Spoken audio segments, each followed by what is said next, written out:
friends, it's Rana and I'm here today to update you with how my reading year has been going by doing the classic tag, the mid-year freakout tag. I have been doing this tag every year since I started my booktube channel, and I just noticed today that I always wear a shade of blue or dark blue every time I do this tag, so I'm here to continue the tradition of wearing blue in the mid-year freakout tag. I usually first tell you how I'm doing with my Goodreads reading challenge, but I set my reading year this year at 0 because I am tired of pressuring myself to focus on numbers when it is not even a number game. But I can confidently tell you that I finished 35 books so far in 2023, which is amazing if you ask me, because I wasn't paying much attention to the number of books I'm reading, and I ended up reading a good number of books. So let's start with the question. The first one is, what is the best book you have read so far in 2023?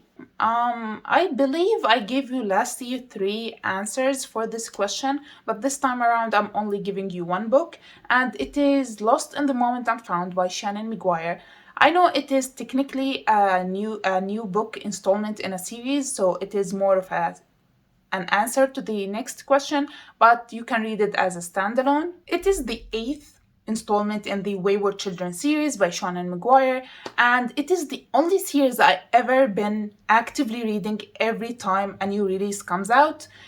Since book 1, since the first book, I have been reading every new release in the series every year. It is a portal fantasy series that follows children who find doors that lead them to other worlds. These worlds sometimes can be the best things that ever happened to these children and everything they could ask for, and other times these worlds can be their worst nightmares. In this book, we follow Antoinette. She finds a door to a world that is basically a little shop for lost things with a talking raven. I just love this book. Every minute of it was perfect and it left no room for feeling bored. And as always, it tackled a heavy subject like the previous books, but it talked about it in a really fantastic way. The book this time leans more to the dark, gloomy side rather than the fun and bright side of the series, and I give it 5 out of 5 stars. It is, I believe, will be the 3rd favorite book of mine in the series. The second question, what is the best sequel you have read so far in 2023? The best sequel I have read so far in 2023 would definitely goes to The Empire of Gold by S.A. Chakraborty. It is the 3rd and final book in the Daevabad trilogy, an adult fantasy series inspired by the Middle East and Islam, and it is full of characters of jinn and other Middle Eastern mythological creatures. It was such a satisfactory ending to this trilogy. I loved it too much and it was so fun to read, and I'm really glad that my favorite character got out of it safe. Yes, it took me around a month to finish reading it, and yes, it struggled of pacing issues just like the previous 2 books in this trilogy. However, I still enjoyed it and gave it 5 out of 5 stars, and I especially liked the last chunk of the book. Question number 3. What a new release you haven't read yet but want to? Oh god, I'm very terrible with reading new releases. I still haven't read the books I picked for this question from last year's tag, so how do you expect me to pick new books? Okay, if I must pick some books, one of them would be Test of the Emerald Sea by Brandon Sanderson. I wasn't really interested in the whole Brandon Sanderson secret projects thing, but I heard so many good things about Test of the Emerald Sea that I might actually read it after all. Also, I want to read Evil Eye by Rita Froome. I previously read A Woman Is No Man by her, and it was devastating, but I loved it and want to read more. And another one, The Adventures of Amina As-Sirafi by S.A. Chakraborty, the same author of the Daevabad trilogy. So many people have been raving about that book, and I really need to jump on the wagon and see what the hype is about, because I really enjoyed her Daevabad trilogy and would like to read more by her. Why do I have a feeling that you're gonna watch me do this tag next year without me actually have read any of these books I just mentioned? Question 4. What is the most anticipated release for the second half of the year? I'm not even joking when I say nothing. I am not interested in any new releases for the second half of the year. 5. What is the biggest disappointment? The first one would be A House at the Bottom of the Lake by Josh Millerman. I love Bird Box by Josh Millerman, and I wanted to read other good books by him, thinking that he actually might have written other good books like Bird Box. So I picked up this one, thinking that it would be as good as Bird Box, but no, it was really, really bad. I really didn't enjoy it. It is not horror my ass. There was nothing scary about this book. In short, it was weird, but not in a good way. It was extremely boring, very annoying characters. It is not even horror. Nothing about it was even slightly scary.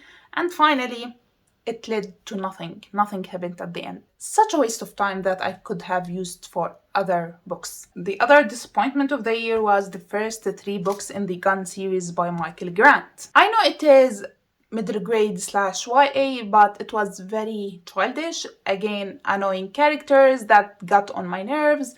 It was very repetitive, and I DNF'd it at the 3rd book because nothing was interesting to me and I felt bored all the time. Question 6. What is the biggest surprise? Arms and the Man by George Bernard Shaw, a fun classic play. It was entertaining and I would highly recommend watching the movie because it was actually funny. I really enjoyed it. It was very well made for its time. Also, Blue Flag by Kato, a manga that was really fun to read. I really enjoyed it. The first volume I gave 5 stars, the rest of the volumes 4 stars, except for the last 2 volumes, 7 and 8. I really didn't enjoy the ending. I gave it 3 stars, but the manga overall was really a big surprise. I didn't expect to enjoy it that much. Favorite new author, debut or new to you? I find it really hard to throw the word favorite author around so easily. And this year, most of the books that I enjoyed were by authors I already read before. And the new authors I tried reading from, I didn't really enjoy their books. But an author that I can pick as an answer is probably S.A. Chakraborty. I started considering her as a new author, a new favorite author to me after I finished reading the David trilogy. And I will see if she will remain a new favorite author after I read other books by her. So the adventures of Amina As-Sirafi will either deter me from this answer or will cement it as a new favorite author. Question number 8, newest fictional crush. I don't know why I always need to clarify this every single year, but I don't usually crush on fictional characters. But I have no doubt that my newest fictional crush this year is Prince Ali Zaid Al-Qahtani from the David trilogy. I just love me a strong emotional man who sticks to his morals and beliefs and doesn't show an ounce of toxic masculinity. Question number 9, newest favorite character. Again, Prince Ali Zaid Al-Qahtani. Question number 10, what a book that made you cry? I am not a book crier, I am more of a movie crier.